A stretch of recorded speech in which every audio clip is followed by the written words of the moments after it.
Hello everyone, welcome. क्या हाल चाल है आप सबके? Hopefully you are all fine.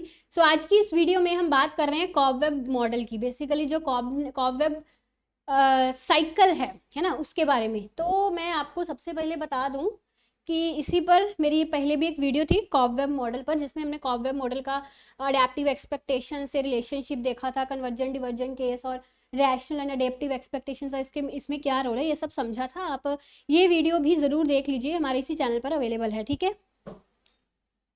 और यूजीसी नेट के कोर्सेज हमारी एप्लीकेशन पर अवेलेबल है। डिस्क्रिप्शन में आपको एप्लीकेशन का लिंक दिया गया है, टेलीग्राम का लिंक, मेरी बेस्ट सेलिंग बुक्स का लिंक दिया गया है। RPSC assistant professor, MPPSC assistant professor exam की तैयारी कर रहे हैं तो एप्लीकेशन पर कोर्सेज अवेलेबल है। DSSB, KVS, PGT, इकोनॉमिक्स के कोर्सेज भी अवेलेबल हैं, ठीक है। तो हम बात कर रहे हैं cobweb theory of trade cycle की। तो आज मुझे इस पर फोकस करना है, cobweb theory of trade cycle. जो इससे पहले वाली वीडियो का मैंने जिक्र किया है, उसमें हमने कॉबवेब मॉडल का बेसिक समझा था, उसका एक्सपेक्टेशन से क्या लेना देना है, ये चीज़ें समझी थी। आज हम cobweb theory of trade cycle की बात कर रहे हैं। और इसी लेक्चर के एंड में मैं आपको दिसंबर 2023 में जो कॉबवेब से क्वेश्चन आया था, इसी थ्योरी से वो क्वेश्चन आया था, वो क्या था, उसका सोल्यूशन भी हम सारा समझेंगे, ठीक है। तो वीडियो को एंड तक बने रहिएगा। Okay, so let's see. Cobweb theorem attempts to explain the regularly recurring cycles in the output. तो बेसिकली हम कॉबवेब मॉडल में क्या करते हैं कि जो क्वांटिटी सप्लाइड होती है वो प्रीवियस ईयर प्राइस पर डिपेंड करती है ना। जैसे ये मॉडल नॉर्मली एग्रीकल्चर में यूज होता है, फार्मर्स के लिए ये मॉडल यूज होता है। तो एग्रीकल्चर प्रोडक्ट्स के लिए, जैसे मान लो फार्मर्स ने आज इस साल में पोटैटोज की सप्लाई करनी है, तो वो उसके लिए प्रीवियस ईयर प्राइस कंसीडर करेंगे, पिछले साल पोटैटोज का क्या प्राइस था, है ना। तो ये अब फॉर एग्जांपल मान लीजिए कि पिछले साल पोटैटोज का जो प्राइस था वो काफ़ी कम गया था 2008 में। तो फार्मर्स क्या करेंगे 2009 में, क्योंकि उसका प्राइस कम गया था, तो वो कम क्वांटिटी उसकी सप्लाई करेंगे पोटैटोज की। उनको लगा इसमें प्रॉफिट नहीं है ज़्यादा, है ना, प्राइस पिछले साल कम गया था। तो क्या होगा कि वो जब इसकी क्वांटिटी सप्लाई कम रखेंगे, है ना, तो क्या होता है कि जब किसी चीज़ की सप्लाई कम होती है बट उसकी डिमांड ज़्यादा होती है, तो क्या होता है, उसका प्राइस बढ़ जाता है। तो इसका रिजल्ट क्या होगा कि ये जो प्राइस है ये बढ़ जाएगा। इसी को हमने उस वीडियो में अडेप्टिव एक्सपेक्टेशन डॉक्ट्राइन से समझा था कि हमको सिर्फ एक साल पीछे का प्राइस नहीं कंसीडर करना चाहिए, वो इनफ नहीं है ना। तो दैट बेसिकली कॉबवेब मॉडल में जो इक्वेशंस हम पढ़ते हैं उसमें हम ये पढ़ते हैं कि quantity supplied previous year price पे डिपेंड करती है, बट जो क्वांटिटी डिमांड है वो आपके उसी साल के प्राइस पे डिपेंड करती है। तो मैं अभी आपको इक्वेशंस भी दिखाऊंगी। It is not a business cycle. असल में कहता है बात करें तो एक बिजनेस साइकिल थ्योरी नहीं है, असल में सिर्फ फार्मिंग सेक्टर से रिलेट करती है। सो क्वांटिटी सप्लाइड जो है is a function of the price prevailed in earlier time period. पिछले साल जो प्राइस था उस पर क्वांटिटी सप्लाइड डिपेंड करती है, बट जो डिमांड है दैट डिपेंड्स अपॉन जो अभी प्राइस है उस पर डिमांड डिपेंड करती है ना। डिमांड अभी के प्राइस पे डिपेंड करती है, सप्लाई प्रीवियस प्राइस पे डिपेंड करती है। इसकी इक्वेशन से ही इस बार आपको क्वेश्चन आया था, आई विल शो यू, ठीक है।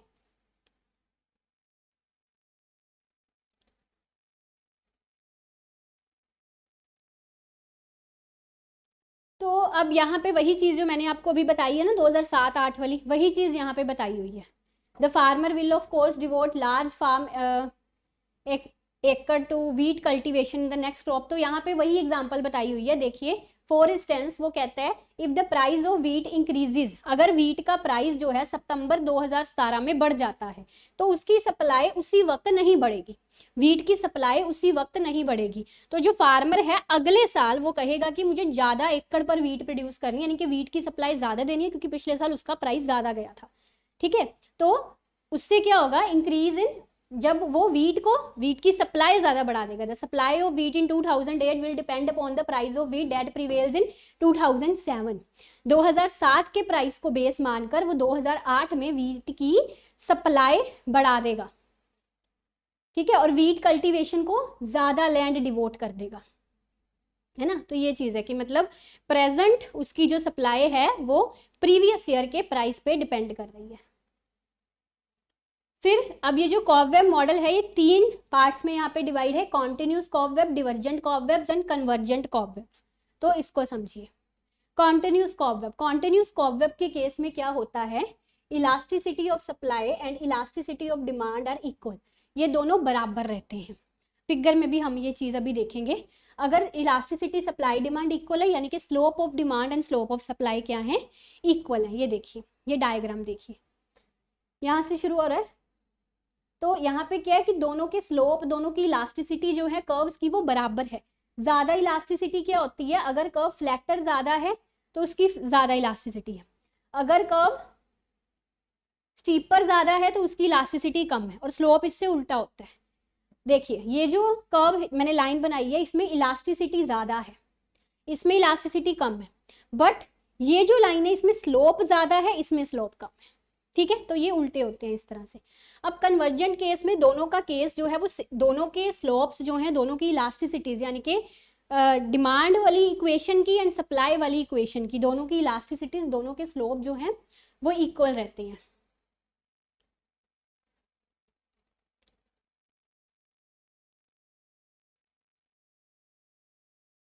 तो बेसिकली इसका मतलब क्या है, यहां से मतलब समझिए। प्राइस जो है वो डिटरमाइंड होता है, price is completely determined by the current supply and supply is completely determined by preceding price. Supply किस पे डिपेंड कर रही है, पिछले साल के प्राइस पर। तो इसमें जो वो फ्लक्चुएशंस होती है ना प्राइजेज में, सप्लाई में, वो फ्लक्चुएशंस का जो पैटर्न होता है वो अनचेंजिंग होता है, इनके पैटर्न सेम रहता है उन फ्लक्चुएशंस का। इसका मतलब है कॉन्टिन्यूस। जब हम कन्वर्जेंट डिवर्जेंट वाला केस पढ़ेंगे यू विल अंडरस्टैंड कि जो फ्लक्चुएशंस का पैटर्न है ना वो बदल रहा है, उससे ही आपका ट्रेड साइकिल बनेगा। तो इसमें ये जो फ्लक्चुएशंस का पैटर्न है ये सेम रह रहा है। ठीक है, so this is true in this particular case because the demand curve is the exact reverse of the supply curve. Demand and supply curve एक दूसरे के बिल्कुल रिवर्स उल्टे होते हैं। तो ये देखिए, ये फ्लक्चुएशंस का पैटर्न ना इसमें बिल्कुल सेम, या आप ऐसा बोल सकते हैं फ्लक्चुएशंस का पैटर्न सेम रह रहा है, कांस्टेंट एम्पलीट्यूड पर वो फ्लक्चुएट हो रही है। जो डिवर्जेंट केस होता है इसमें इलास्टिसिटी ऑफ सप्लाई ज्यादा होती है, इलास्टिसिटी ऑफ डिमांड। ये अभी हम डायग्राम में देखते हैं। इसका मतलब कि जो सप्लाई कर्व है उसका स्लोप कम है, slope of supply curve less than slope of demand curve, उल्टा हो जाएगा ना उससे, वो कम है। ये देखिए इस तरह से। तो इस डायग्राम में ना हमको ये चीज साफ पता चल रही है कि जो सप्लाई कर्व है वो ज्यादा फ्लैक्टर है। मैं आपको दोबारा से दिखा देती हूँ। सप्लाई कर्व ज्यादा फ्लैक्टर बनेगा बिकॉज उसकी इलास्टिसिटी ज्यादा है, और जो डिमांड कर्व है वो थोड़ा स्टीपर बनेगा, ऐसे खड़ा खड़ा सा बनेगा। ठीक है, तो अब जैसे हम यहाँ से स्टार्ट कर रहे हैं, यहाँ से वो साइकिल स्टार्ट कर रहा है, तो देखो ये साइकिल ना डिवर्जेंट क्यों है, क्योंकि हम इक्विलिब्रियम से डिवर्ज करते जा रहे हैं। लेट्स सी कि हम इक्विलिब्रियम से, जैसे उसने यहाँ पे बनाया, ये देखिए इक्विलिब्रियम से डिवर्ज करते जा रहे हैं, है ना। तो ये चीज हो जाएगी इसमें।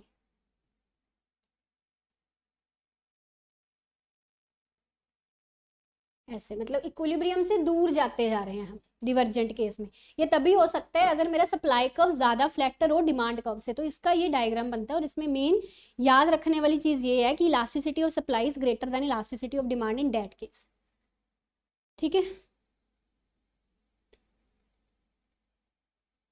और इसमें जो डिवर्जेंट केस है इसमें कैसे एरर्स बढ़ती जाती हैं, एक्चुअल वैल्यूज और प्रिडिक्टेड वैल्यूज जो होती हैं फार्मर्स की। डिवर्जेंट केस का कारण ही यही है कि जो फोरकास्टिंग एरर है ना वो बढ़ता जाता है।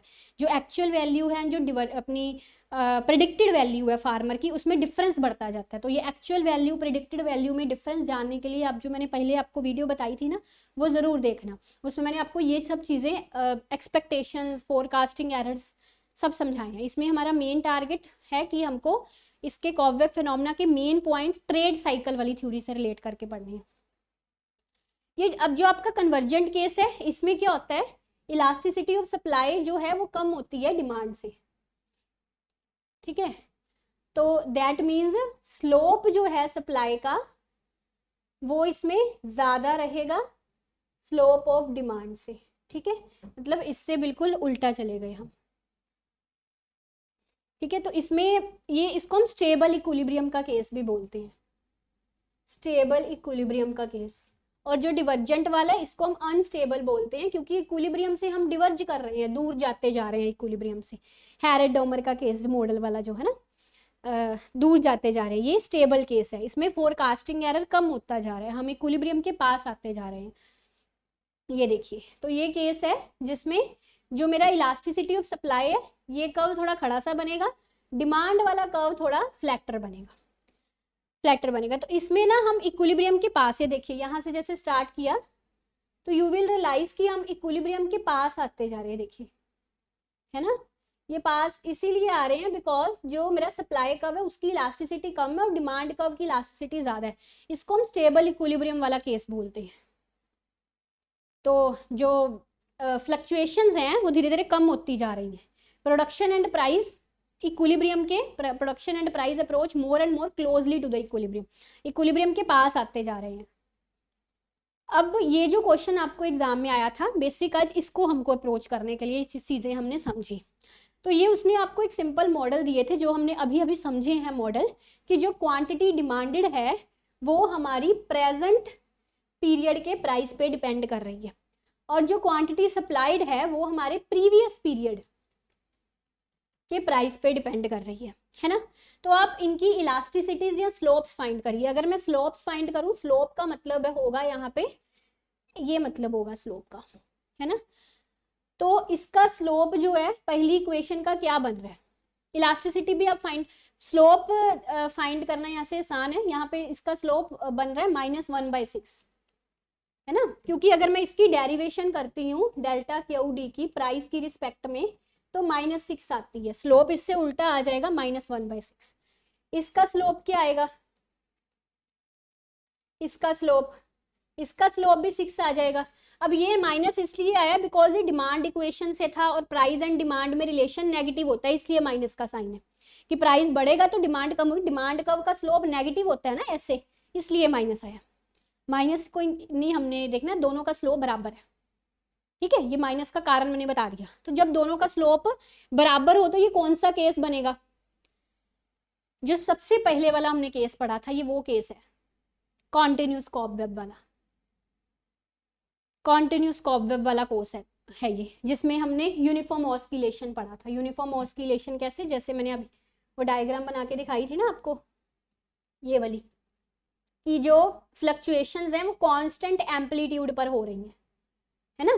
जो डिवर्जेंट केस होता है ना उसमें जो फ्लक्चुएशंस है ना वो हम इक्विलिब्रियम से दूर जाते हैं, ऐसे बढ़ती जा रही है, इक्विलिब्रियम से दूर जाते जा रही है।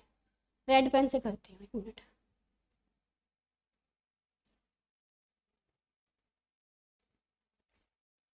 उसमें हम ऐसे इक्विलिब्रियम से दूर जाते जा रहे थे, डिवर्जेंट वाले बढ़ती जा रही थी फ्लक्चुएशंस। जो कन्वर्जेंट वाला केस था उसमें हम इक्विलिब्रियम के पास आते जा रहे हैं, है ना। तो ये जो सबसे पहले हमने केस पढ़ा था इसमें कांस्टेंट एम्पलीट्यूड यूनिफॉर्म ऑस्किलेशन रहती है। बाकी हमने सिमल्सन का जो मॉडल पढ़ा हुआ है ना, अगर आप उसको भी इसके साथ रिलेट करें तो that will be much better, जिसमें damped fluctuations, anti damped fluctuations, explosive cycles, 3-4 cases होते हैं सिमल्सन की थ्योरी में। उसको भी पढ़ ले तो ये और चीज़ें क्लियर हो जाएंगी। तो हमने पेड कोर्स में पढ़ा है उसको, इसको उससे रिलेट करके सिमल्सन थ्योरी ऑफ ट्रेड साइकिल से।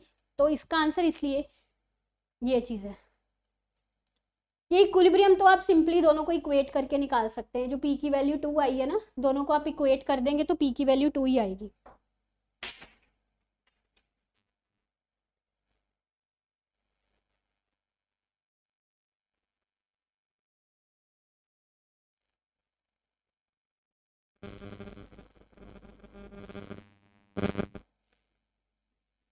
तो बेसिकली अब जैसे अपने लिए इंटरटेम्परल इक्विलिब्रियम प्राइस यही है कि इक्विलिब्रियम प्राइस जो है हम सिंगल पीरियड पर नहीं, उसको मतलब लॉन्ग टर्म पीरियड से हम इक्विलिब्रियम डिसाइड कर सकते हैं। जैसे यहाँ पे जो क्वांटिटी सप्लाइड है वो प्रीवियस ईयर के प्राइस पे डिपेंड कर रही है ना। That means equilibrium of the economy can not be उसका एनालिसिस नहीं हो सकता एक सिंगल पॉइंट ऑफ टाइम से, बट इंस्टेड शुड बी उसका एनालिसिस जो है लॉन्ग टर्म से हो सकता है ना। जैसे यहाँ पे जो प्राइस है क्वांटिटी सप्लाइड का वो प्रीवियस सप्लाई जो प्रीवियस प्राइस पर डिपेंड कर रही है। तो वो इक्विलिब्रियम इकोनॉमी का जिसमें हम सिंगल पीरियड का प्राइस नहीं कंसीडर कर रहे, प्रीवियस पीरियड्स का या लॉन्ग टर्म का प्राइस कंसीडर कर रहे हैं, है ना, उसी को हम इंटरटेम्परल इक्विलिब्रियम प्राइस वाला बोलेंगे, ठीक है। तो अब जब आप इसको इक्वेट करोगे ना, जैसे मैंने इसको इक्वेट कर दिया ऐसे, तो ये आप देखो इक्वेट करके 19 + 5 6, तो ये 24 आ गया और ये 12 आ गया, 24/12 ये आपका 2 बन जाएगा, 2 बन जाएगा, ठीक है ये चीज़। तो आज की इस वीडियो में आपको यही नॉलेज देनी थी। इसके अलावा ये मॉडल बहुत डिटेल्ड मॉडल है, जितना इसके बारे में पढ़ लें कम है। मैंने आपको एक ये क्लास कॉबवेब पर दे दी, इससे पहले मैंने एक क्लास का जिक्र कर दिया है ना, जो मैंने आपको भी दिखाई। इसके अलावा सिमल्सन ट्रेड साइकिल को भी इससे रिलेट कर सकते हैं। इतनी चीज़ें कर लो ना, तब भी मैं नहीं बोलूँगी कॉबवेब ख़त्म हो गया। There are many more things to study in cobweb, बहुत चीज़ें हैं और, ठीक है। तो बट आपके एग्जाम के लिए अगर आप ये 2-3 चीज़ें कर लें, ये वीडियो, इससे पहली वीडियो और सिमल्सन का ट्रेड साइकिल समझ लें, तो आई थिंक उससे आपका बहुत अच्छा आप क्वेश्चन जो है वो सॉल्व कर सकते हैं, ठीक है। ओके, सो डिस्क्रिप्शन में आपको सारी डिटेल्स बाकी दी गई हैं। Thank you for watching, take care, bye bye.